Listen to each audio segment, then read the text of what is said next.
الحمد لله رب العالمين والصلاة والسلام على سيد المرسلين وعلى آله وصحبه أجمعين ومن اتبعهم بإحسان إلى يوم الدين أما بعد.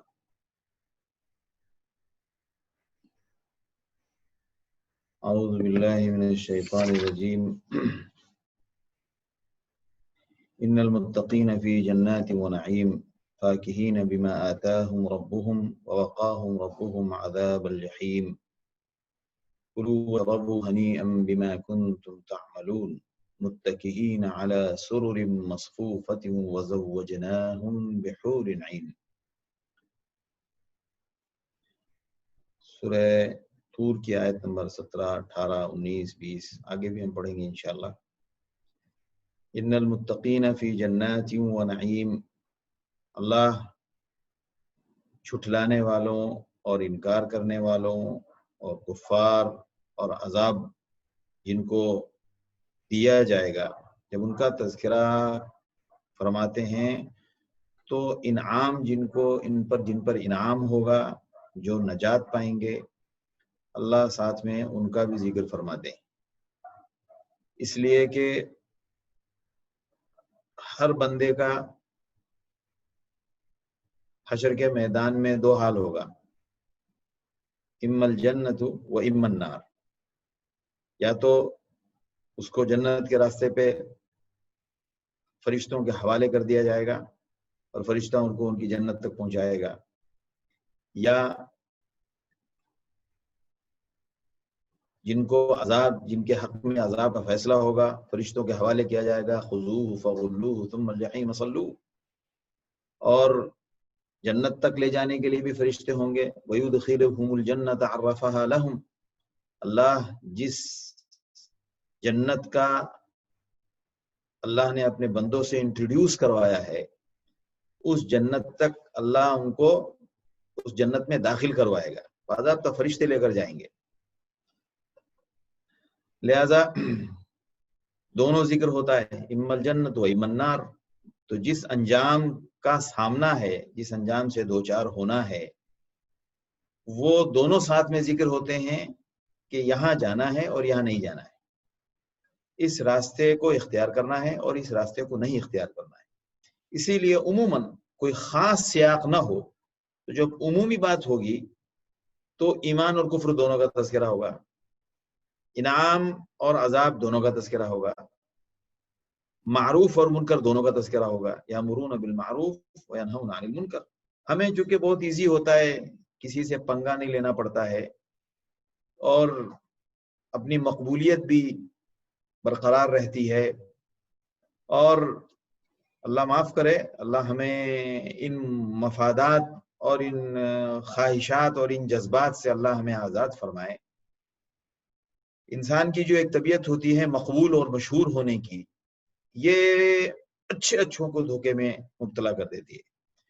اور اس مقبولیت کا مزاج اور اس مقبولیت کا جو ایک طبیعت میں مطالبہ ہوتا ہے، یا اس کی جو ایک خواہش اور طلب ہوتی ہے جو بول کر نہیں آتی ہے، جس کو ہم لوگ اردو میں تحت الشعور کہتے ہیں، یعنی آپ کے شعور کے اندر وہ چیز موجود ہے، وہ آپ مطالبے اور اعلان اور دعووں کے ساتھ نہیں کرتے ہیں.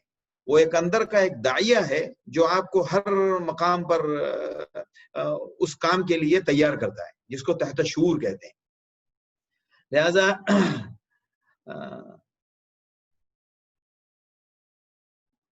مقبولیت، قرآن ہر جگہ کہتا ہے امر بالمعروف ونہی عن المنکر، برائی سے نیکی کا حکم دینا، پہلے یہ کام کرنا چاہیے، لیکن اس کے ساتھ ساتھ یہ کام بھی کرنا چاہیے کہ منکر سے بھی روکو.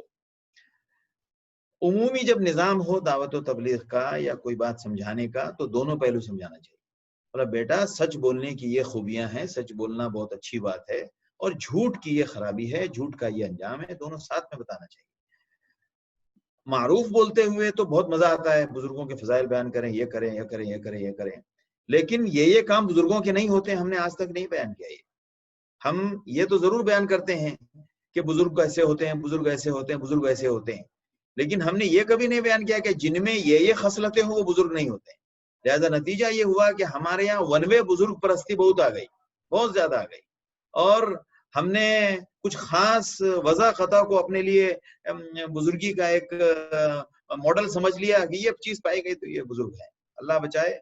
بے شک میں اس بات کی دعوت نہیں دیتا کہ بزرگوں کے یا نیکوں جو امت کے صلحاء اور نیک اور جو بزرگ حضرات ہیں ان کے سلسلے میں ہم بے ادبی اور گستاخی کا مزاج ہمارا ہو جائے. ہرگز نہیں. ان سے محبت کرنی چاہیے. لیکن ایک بات یاد رکھیں, جتنا ان سے محبت قرآن و حدیث کی روشنی میں ہو رہی ہے, اس سے زیادہ, اس سے کہیں زیادہ اس ماڈل کا یا اس ٹائٹل کا یا اس علامت کا غلط استعمال بھی ہو رہا ہے. بہت غلط استعمال ہو رہا ہے. اور جن کو معلوم پڑ گیا ہے کہ اس سے فائدہ بہت ہوتا ہے, لوگ اس کا فائدہ بہت اٹھاتے ہیں. اندھی خوشگمانی پسندیدہ نہیں ہے. اندھی خوشگمانی پسندیدہ نہیں ہے. لہذا اللہ کے رسول صلی اللہ علیہ وسلم نے وہ سبق ہمیں بتایا کہ آپ جب ایک زوجہ مطہرہ کے ساتھ, آپ جب گھر کے باہر کہیں آپ محو گفتگو تھے اور رات کا وقت تھا یا واللہ عالم وقتی تعین کے بغیر, لیکن حدیث میں موجود ہے, تو ایک صحابی وہاں سے گزرے. تو وہ جب گزر گئے, جب دیکھا کہ آپ صلی اللہ علیہ وسلم کسی خاتون کے ساتھ ہیں, تو وہ تیز گزر گئے. آپ صلی اللہ علیہ وسلم نے فرمایا کہ اسی موقع پر فرمایا تھا کہ دیکھو انسان کی رگ و ریشے میں شیطان اپنا اثر چھوڑتا ہے. وَإِنَّ الشیطان یعنی مجرى الدم, انسان کے خون کے ساتھ طرح جس طرح ہر جگہ خون پہنچتا ہے, اسی طرح شیطان بھی جہاں تک گمان کے امکانات ہیں وہاں تک کوشش کرتا ہے. لہٰذا آپ صلی اللہ علیہ وسلم نے ان کو بلا کے فرمایا کہ یہ ام المومنین ہے. تو اندھی خوشگمانی اسلام میں نہیں ہے. اللہ حفاظت فرمائے, اس نے ہمیں بہت نقصان پہنچایا. ہمیں مالی نقصان, ہمارا مال بھی بہت ضائع ہوا, ہمارا وقت بھی بہت ضائع ہوا اور ہوا. اللہ اس سے بچائے. بے شک انسان جب حساس ہو, کوشش کرے تو اللہ حفاظت فرماتا ہے اور اللہ حق کے راستے پر لگاتا ہے. بالکل. تو جہاں جہاں قرآن میں عمومی دعوت ہے, وہاں پہ پازیٹیو اینڈ نیگیٹو دونوں پہلو, دونوں راستے بتائے جاتے ہیں. اور عموماً دیکھیں آپ, راستہ وہ جو شارع عام ہوتا ہے, جو راستہ عام راستہ جسے ہم کہتے ہیں, اس میں جانے کا اور آنے کا ڈوئل کیریج آپ جسے کہتے ہیں, اس میں جانے اور آنے کے دونوں راستے پیرلل چلتے ہیں, ساتھ ساتھ میں چلتے ہیں. جو راستہ میں جس میں جانے کا ٹریک اور اس میں دوری ہو اور آنے کے ٹریک میں, اس میں عموماً نفسیاتی طور پر بھی الجھن محسوس ہوتی ہے اور سفر کا کرنا آسان نہیں ہوتا ہے, راستے کا رخ معلوم کرنا آسان نہیں ہوتا ہے. تو دونوں پہلو جب بیان کیے جائیں تو راستے کا رخ صحیح معلوم ہوتا ہے, انجام زیادہ واضح ہوتا ہے, اور اس میں طریقہ اختیار کرنا اور راہ رخ اختیار کرنا بہت آسان ہوتا ہے. لہذا اللہ نے پیچھے جہنمیوں کے انجام اور ان کے حالات بتائے. اب یہاں اللہ اہل جنت کے احوال بیان فرما رہا ہے.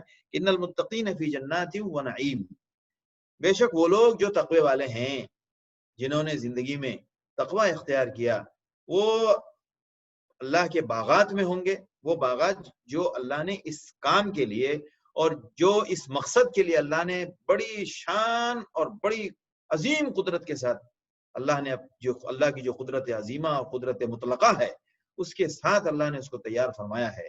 اور جس کی صورتحال یہ ہے کہ اس دنیا سے سب سے چھوٹی جنت جو ہے, وہ اس دنیا سے اس کی لمبائی چوڑائی اس دنیا سے 10 گنی بڑی ہوگی اس دنیا سے. لہذا اندازہ لگائیں کہ ایک چھوٹی سی جنت کی وسعت کا عالم یہ ہے. نعیم و ملکا کبیرہ, قرآن کہہ رہا ہے کہ اذا رأیت ثم رأیت نعیما و ملکا کبیرہ, جب تم وہاں دیکھو گے تو تمہیں پتہ چلے گا کہ نعمتیں ہی نعمتیں اور بہت بڑی سلطنت, ہر جنتی کی بہت بڑی سلطنت. وملکا کبیرہ, انداز لفظ دیکھیں آپ, جس حکومت کو باقی رکھنے کے لیے کبھی بیماریوں کا سہارا لیا جاتا ہے, کبھی دہشت گردی کا سہارا لیا جاتا ہے, کبھی اکنامک کیا کہتے ہیں کہ فیئرس یعنی اقتصادی خوف کا سہارا لیا جاتا ہے, اور پتہ نہیں اپنے اقتدار پہ باقی رہنے کے لیے لاکھوں جانوں کو ختم کیا جاتا ہے, جھوٹ کا سہارا لیا جاتا ہے, قتل کا سہارا لیا جاتا ہے. پتہ نہیں اس حکومت کو باقی رکھنے کے لیے کیا کیا سہارے لیے جاتے ہیں. اسی لیے قرآن نے جنت کے لیے وہ لفظ استعمال فرمایا، وَإِذَا رَأَيْتَ ثَمَّ رَأَيْتَ نَعِيمًا، جب وہاں دیکھیں گے آرام کی زندگی پسند ہوتی ہے تو وہاں آرام ہی آرام، جب آپ دیکھیں گے تو آپ کو خالی آرام ہی آرام. جنت کا معاملہ، جنت کا مفہوم کیا ہے؟ آرام ہی آرام. وَمُلْكًا كَبِيرًا، اور بہت بڑی سلطنت. اللہ اکبر. تو بے شک جو لوگ تقوی والے ہیں ان کے لیے جنتیں ہیں اور نعمتیں ہیں. اب ظاہر سی بات ہے، میں عموماً کسی کورس کو کمپلیٹ کرنے کی کلاس تو نہیں ہے، یہ ہماری ترغیبی اور تربیتی نشست ہے، جس میں مجھے بھی دل و روح کو فائدہ پہنچے، تازگی آئے، اور سامعین کو بھی. وہ مقصد زیادہ ہوتا ہے. شاید اس سے پہلے ہم نے متعدد مقام پر ذکر کیا ہوگا کہ متقی کا جو لفظ ہے، متقی، تقویٰ کسے کہتے ہیں. تقویٰ کی تعریف ہم آپ سب جانتے ہیں کہ تقویٰ کی ایک تعریف تو ہم یہ جانتے ہیں کہ بچا کے نکل جانا. حضرت عمر نے جو پوچھا تھا حضرت کعب سے کہ تقویٰ کیا ہے، تو انہوں نے فرمایا کہ آپ کسی خاردار جگہ سے جب گزرے ہوں گے تو کیسے ہم ہر طرف سے اپنے کپڑے کو اور اپنے بدن کو سنبھال کے کہ کپڑے میں نہ کانٹا چھپ جائے، نہ پھنس جائے، کپڑے میں نہ کانٹا پھنس جائے اور نہ بدن میں کانٹا نہ چھپ جائے، تو کس طرح اپنے آپ کو بچا کے نکالنے والی جو فلسفہ ہے وہی ہے تقویٰ.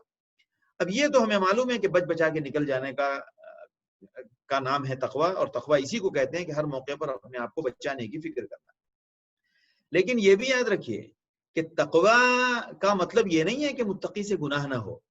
یہ ہمارے یہاں ایک عجیب مشکل ہے کہ ہم نے تقوی کا ایک مفہوم یہ سمجھا ہے کہ تقوی کا مطلب یہ ہے کہ متقی معصوم ہونا چاہیے. کسی متقی اور کسی بزرگ کے بارے میں کوئی گناہ یا کوئی تقوی کے خلاف عمل اگر ان کے بارے میں سننے کو ملا تو ان کو تقوی کے معیار سے گرا دیتے ہیں. نہیں، تقوی متقی سے اس بات کا امکان ہے کہ اس سے بڑے بڑے اعمال صادر ہو جائیں، یعنی گناہ کے بڑے اعمال بھی صادر ہونے کا امکان ہے. لہذا قرآن نے اس کو کہا ہے سورہ آل عمران میں، جب اللہ نے فرمایا ہے کہ اعدت للمتقین، اس جنت کی طرف لپک کے دوڑ کے تیزی کرو اس جنت تک پہنچنے کی جس جنت کی لمبائی اور چوڑائی زمین اور ساتوں آسمان اور زمین سے بھی زیادہ ہے، اس سے بڑھ کر ہے. عرضها السماوات والارض. لہذا اور وہ جنت کس کے لیے ہے؟ اب یہاں پر 7 آسمان ہیں، اس کائنات میں 7 آسمان کا اتنی وسعت، اتنا اس کی وسعت کا ہم اندازہ نہیں لگا سکتے، اس کو صرف اللہ کی ذات جانتی ہے.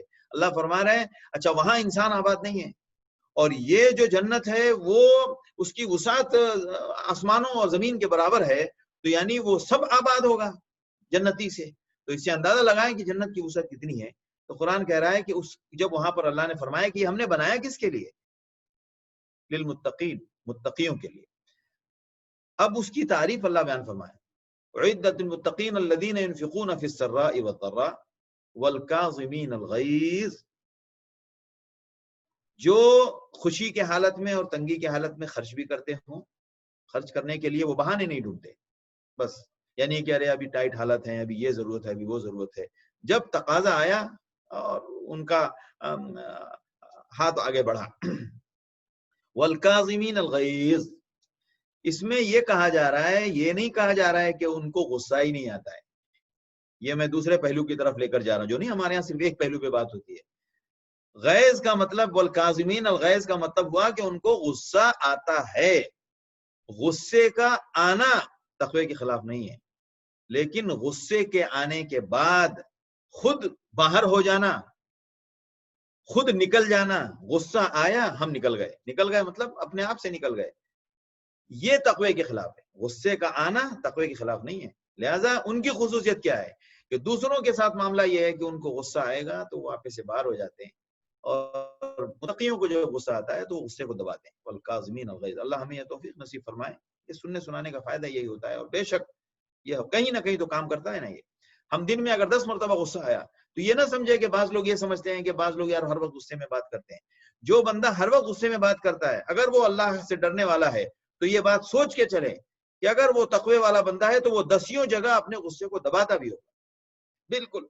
والکاظمین الغیظ والعافین عن الناس، اور لوگوں سے درگزر کرنے والے. اب یہاں پہ بھی دیکھیے پتہ کیا چلا، لوگوں کے درگزر کرنے کا معاملہ کب پیش آئے گا؟ جب لوگوں کے ساتھ ہمارے معاملات ہوں، لوگوں کے طرف سے ہمیں کوئی ایسے حالات یا کوئی ایسا معاملہ پیش آئے کہ اس معاملے میں ان کی طرف سے کوئی ایسی گستاخی یا ہمارے حق میں کوئی ایسی تکلیف پہنچانے والی بات ہو گئی جس کے لیے معاف کرنے کا مرحلہ ہے، تو پتہ کیا چلا کہ لوگوں کے ساتھ معاملات، لوگوں کے ساتھ مختلف ٹرانزیکشن اور ایکسچینج آف کیریکٹر اور مطلب کردار کا تبادلہ اور معاملات کا تبادلہ، یہ سب جب ہوگا تبھی اس کی ضرورت پیش آئے گی، تبھی کوئی گستاخی کی یا تکلیف پہنچنے کی صورتحال پیش آئے گی۔ لہذا ایسی صورتحال پیش آتی ہے تو بھائی راہ چلتے تو کسی شرابی کو بھی کوئی نہیں ٹوکتا ہے، اگر کوئی کسی کو چھڑخانی نہ کرے تو ایک شرابی جا رہا ہے۔ اب ہم جب تک کوئی بات ایسی نہ ہو، جب تک کہ دونوں طرف سے ایکسچینج نہ ہو، اس وقت تک معافی کی صورتحال نہیں پیش آئے گی۔ لہذا پتہ چلا کہ متقی کو غصہ بھی آتا ہے لیکن وہاں پی جاتا ہے، اور لوگوں کے ساتھ ان کے معاملات چلتے ہیں، ہر طرح کی بات ہوتی ہے، اس میں اگر کوئی ایسی صورتحال پیش آ گئی کہ ان کے ساتھ گستاخی ہوئی تو معاف کر دیتے۔ واللہ یحب المحسنین۔ اس کے بعد دیکھیں آپ، والذین اذا فعلوا فاحشہ، یہ متقیوں کے لیے کہا جا رہا ہے، اور متقی وہ ہیں کہ جب وہ کوئی فاحشہ کریں، فاحشہ سے مراد وہ گناہ جس کو ہر بندہ کہہ سکتا ہے کہ گناہ ہے، کھلا گناہ، واضح گناہ، فاحش اسی کو کہتے ہیں۔ فاحشہ قرآن میں مختلف معنی میں استعمال ہوا ہے، تو الگ الگ جگہ اس کا الگ الگ مفہوم ہے۔ فاحشہ سے مراد مطلب ایسا گناہ جو گناہ ہے، مطلب ٹھیک ٹھاک گناہ جسے گناہ کہتے ہیں۔ اب اس گناہ میں کبائر بھی ہیں، اور کبائر کے بعد بھی بہت سارے گناہ ہیں، غلطی سے جھوٹ بول دیا، غلطی سے غیبت ہو گئی، بہت سارے ایسے گناہ ہیں۔ والذین اذا فعلوا فاحشہ او ظلموا انفسهم، اب لفظ دیکھیں کتنے ہیں۔ اس کا مطلب یہ ہوا کہ متقی سے فعل فاحشہ ممکن ہے، متقی سے ظلم نفس ممکن ہے۔ قرآن کہہ رہا ہے والذین اذا فعلوا فاحشة او ظلموا انفسهم، یہ دو پوائنٹ بحیثیت بشر اور بحیثیت انسان ہونے کے متقی سے بھی ممکن ہے اور غیر متقی سے بھی ممکن ہے۔ فعل فاحشہ غیر متقی گنہگار سے بھی ممکن ہے، اور ظلم نفس کا مطلب اپنے حق میں اس نے ایسا کام کر گیا کہ اس کے لیے اس میں آخرت میں بہت بڑے خسارے کا معاملہ ہے اس کے لیے۔ اللہ اکبر۔ لہذا متقی سے یہ ہو سکتا ہے، لیکن فرق کیا ہے کہ جیسے ہی ان سے اس بات کے صادر ہونے کا اتنا بڑا مسئلہ نہیں ہے، والذین اذا فعلوا فاحشة او ظلموا انفسهم، لیکن متقی کی شان یہ ہے ذکر اللہ، عمل کے صادر ہونے کے فوراً بعد جو تقوی ہے وہ ایکشن میں آ جاتا ہے، وہ ایپ تقوی ایپ ایکٹیو ہو جاتا ہے، آپ نے اس کو آٹو ایکشن میں رکھا ہوا ہے۔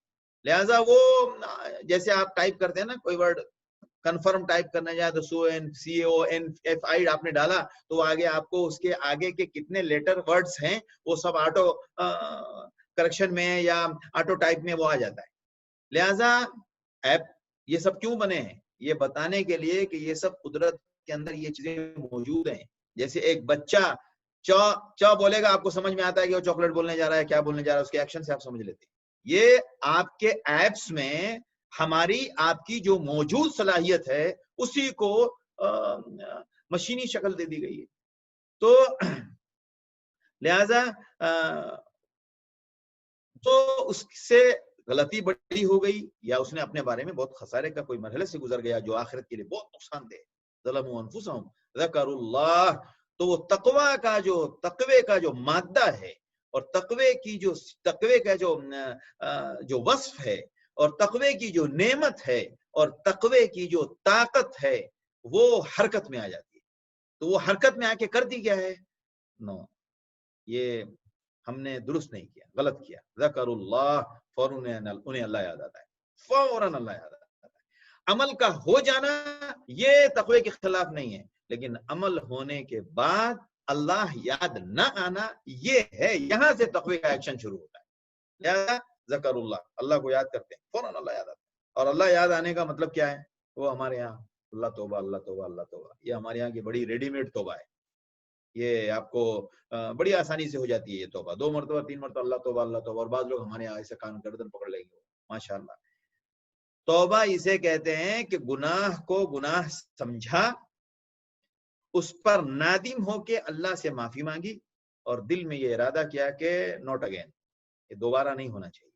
یہ مطلب اپنے آپ اپنے سینس کو پروموٹ کرنے کی کوشش کرتا ہے اور اس کو امپاور کرنے کی کوشش کرتا ہے اور اس کے اندر اس کو متحرک بنانے کی کوشش کرتا ہے اپنے سینس کو کہ دوبارہ نہیں ہونا چاہیے.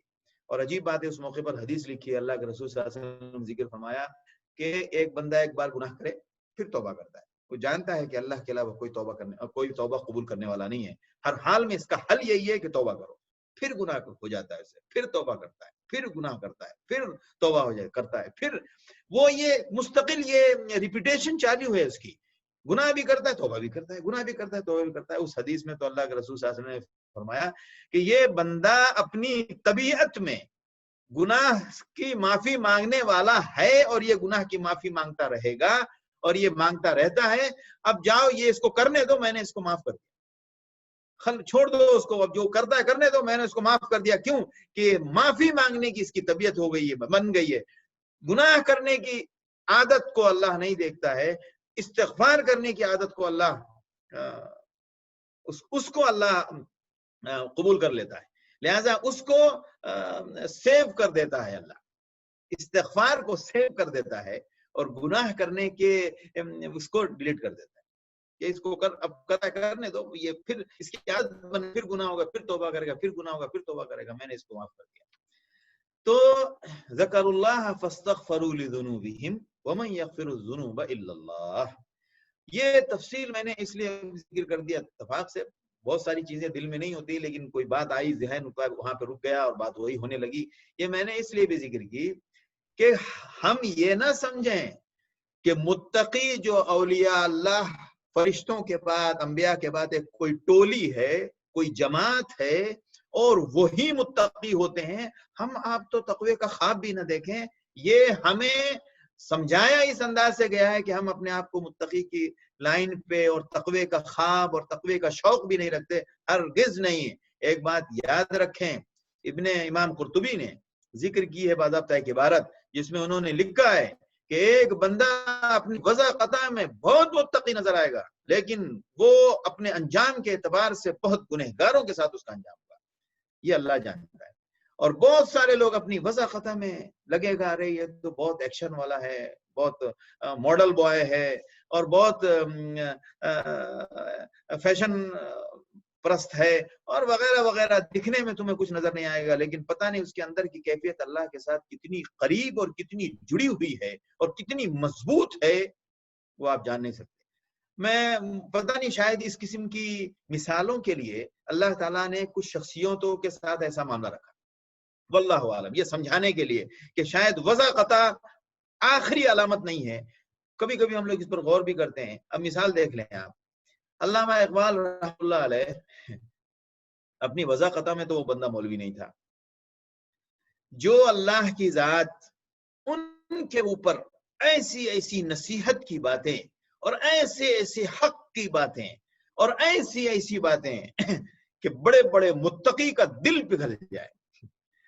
جس بندے کے دل پہ اللہ یہ ساری چیزیں اتار سکتا ہے اس بندے کو اللہ داڑھی کی توفیق نہیں دے سکتا ہے, یا اس بندے کو اللہ وہ وضع قطع پہ نہیں, وہ صوفیانہ اور وہ مطلب بالکل جس کو ہم نے سمجھا ہوا ہے کہ وہ جناب ہمارے ہاں تو بعض ایک حلقہ تو ایسا ہے کہ جو وہ بدن پہ پان کھائیں اور اس کی چھیٹیں پڑی ہوئی ہوں تو وہ اور بڑا بزرگ بنا دیتے ہیں.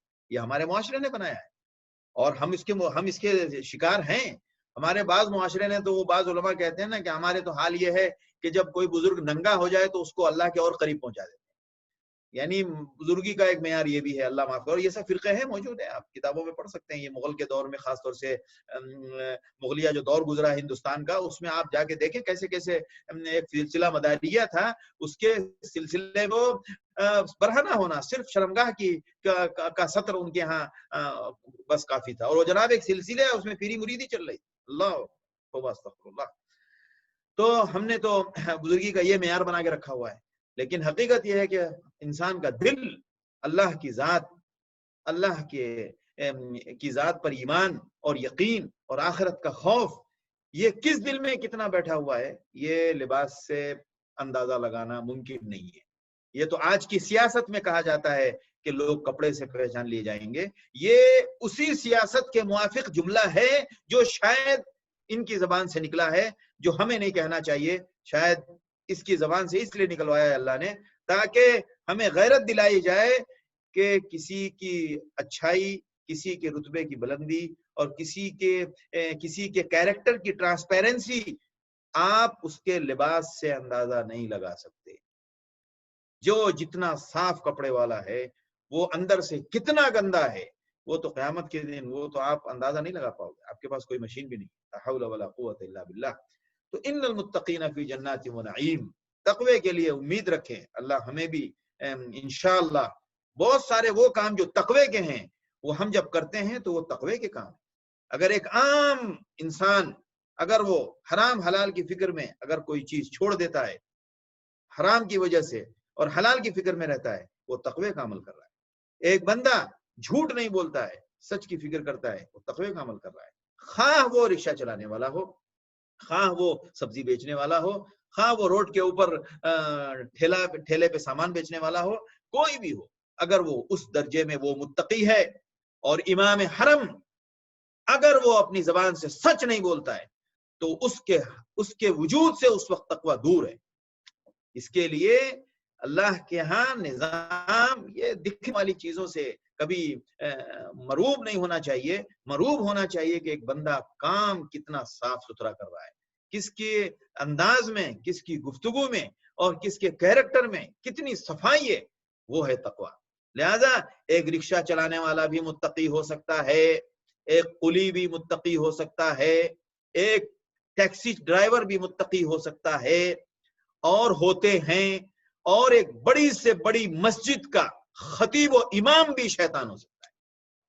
یہ کہنا چاہیے. کیوں کہ اس کا اگر ہمارے اس معزز حلقے اور معزز جماعت میں کچھ لوگ بہت اللہ کے نیک بزرگ ہیں، لیکن ایک بڑی جماعت اس کا غلط فائدہ بھی اٹھاتی ہے.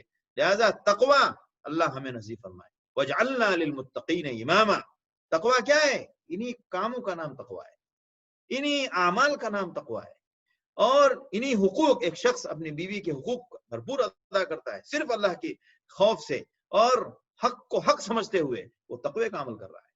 لہذا ایک بندہ ٹیوشن پڑھا رہا ہے، قرآن کا ٹیوشن پڑھا رہا ہے اور وہ اس میں اگر ایماندار نہیں ہے تو وہ تقوی کے خلاف ہے، وہ ظلم کر رہا ہے. احساس ہونا چاہیے.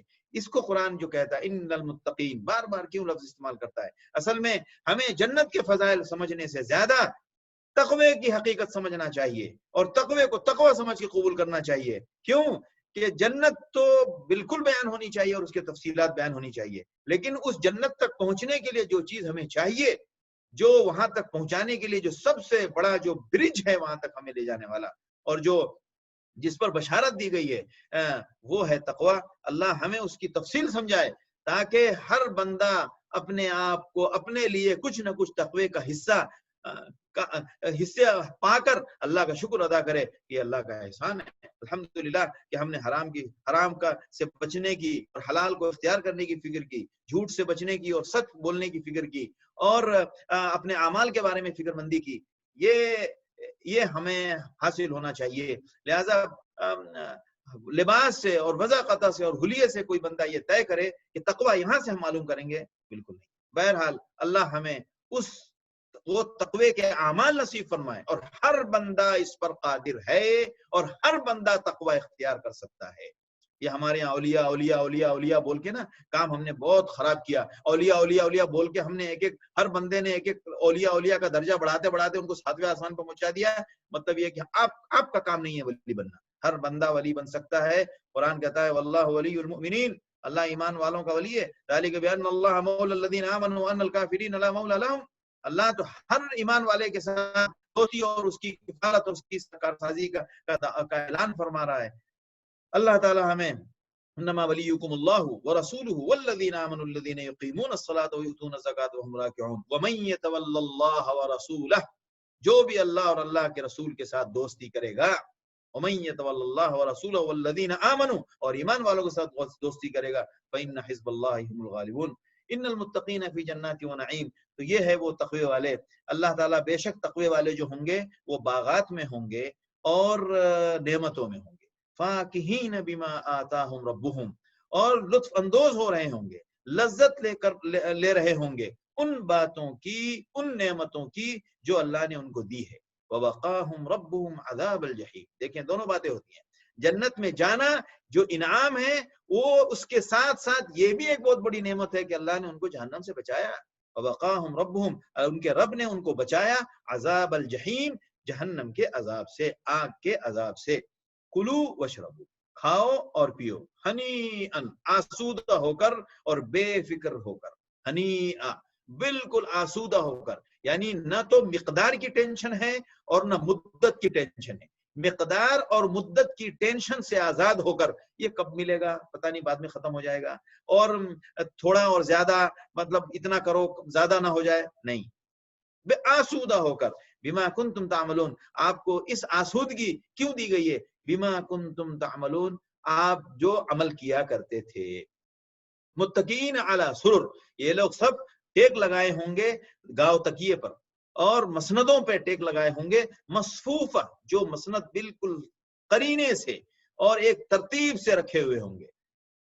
وزوجناہم بحور عین. اور اب یہاں تو بہت سارے جاب آپ کو بیچلر اور وداؤٹ فیملی اسٹیٹس وغیرہ وغیرہ. جنت میں وداؤٹ فیملی اسٹیٹس کوئی پوزیشن نہیں ہے، ہر پوزیشن فیملی اسٹیٹس کے ساتھ. اب کوئی بندہ اگر یہاں سے بیچلر گیا تو کیا کرے گا؟ ان کو کہاں سے ملیں گی؟ یہ بھی اللہ کا نظام ہے. تو بہت ساری خواتین بھی تو بغیر شوہر کے انتقال کر جاتی ہیں. ہر مرد، ہر بنی آدم انسان کو، اس کی اگر 3-4 پہلے سے ہیں تو چاہے وہ جو اتنی ہیں وہ تو رہیں گی. اور جو بیچلر گیا یا جس کی ایک ہے، اللہ بولے گا ادھر ایک کا کنسپٹ نہیں ہے، ہر جگہ یہاں پر لازم دو مانگتا ہے. مینڈیٹری اینڈ نیسیسری، دو مینڈیٹری ہے، لہذا ایک والے کو بھی 2 ہو جائے گی. لہذا حدیث میں موجود ہے باضابطہ. تو کہتے ہیں کہ وہاں اکیلے والا معاملہ نہیں. وزوجناہم، تو وہ تو خیر ایک الگ بات ہے جو بنی آدم کی ہوں گی، اور ان کے علاوہ بحور عین، بڑی بڑی خوبصورت آنکھوں والی اور بالکل سفید نکھرے ہوئے رنگ کی حوروں سے اللہ ان کی شادی کرائے گا، یعنی ان کی زوجیت میں دے گا. وزوجناہم بحور عین. یہ سب خود حدیث میں ان کی اتنی تفصیلات ہیں کہ واقعی جس طرح قرآن نے جب ان کو کھول کھول کے بیان کیا ہے، اور کبھی بہت لطف کے ساتھ بیان کیا ہے، تو ہمیں بھی اس کو بار بار لطف کے ساتھ سننا چاہیے اور لطف لے لے کر بیان بھی کرنا چاہیے، اس لیے کہ اللہ نے بیان کیا. اور سننے کے بعد لطف لینا بھی چاہیے، اس لیے کہ لطف لینے کے لیے ہی یہ بیان کیا جا رہا ہے. والذین آمنوا واتبعتهم ذریتهم بایمان الحقنا بهم. اب یہاں سے بات بہت اہم ہے، کیونکہ جنت کا تذکرہ آتا ہے تو واللہ عالم اللہ تعالی ہمیں آپ کو سب کو بلا حساب و کتاب جنت میں داخل ہونے والی جماعت میں شامل فرمائے. ہمیشہ جو اعلیٰ ترین دعائیں صحابہ نے اور انبیاء نے اور صحابہ نے کیے، وہ سب ضرور کیا کریں. یہ نہ سمجھیں کہ جو نبی کے ساتھ خاص ہے، جیسے مقام محمود آپ صلی اللہ علیہ وسلم کے ساتھ خاص ہے، انبیاء کے علاوہ جو حالتیں امت کے لیے عام ہیں اور اس میں جو اعلیٰ درجہ ہے، وہ کبھی بھی اللہ سے مانگنے میں شرمائیے نہیں اور پیچھے مت ہٹیے. کیوں کہ اللہ جو فیصلہ کرے گا وہ ہماری حالت اور ہماری حیثیت کی بنیاد پر نہیں، اللہ اپنی رحمت کی بنیاد پر. لہذا ہمیشہ اللہ کی شان، اللہ کی قدرت، اللہ کی رحمت کو سامنے رکھ کے دعا مانگیے، اور اللہ دے کر زیادہ خوش ہوتا ہے، نہ دے کر نہیں. کیوں کہ اللہ کی دینے کی صفات معطی وہاب. لہذا بلا حساب و کتاب جنت میں داخل ہونے والی جماعت میں اللہ ہمیں شامل فرمائے. اور ظاہر سی بات ہے جہنم سے، جہنم کے عذاب سے ڈرنا اور اس کے خوف کا تذکرہ بھی خوب ہونا چاہیے، لیکن اس سے زیادہ جنت کا تذکرہ ہونا چاہیے. کیوں کہ ہمیشہ خوف پہ شوق غالب رہے، اور رہے دونوں، کیونکہ حدیث میں آتا ہے کہ مومن خوف اور رجا کے بیچ میں رہتا ہے. لہذا اللہ تعالی ہمیں جہنم کے عذاب سے بچائے اور بلا حساب و کتاب جنت میں داخل فرمائے. وآخر دعوانا الحمدللہ رب العالمین.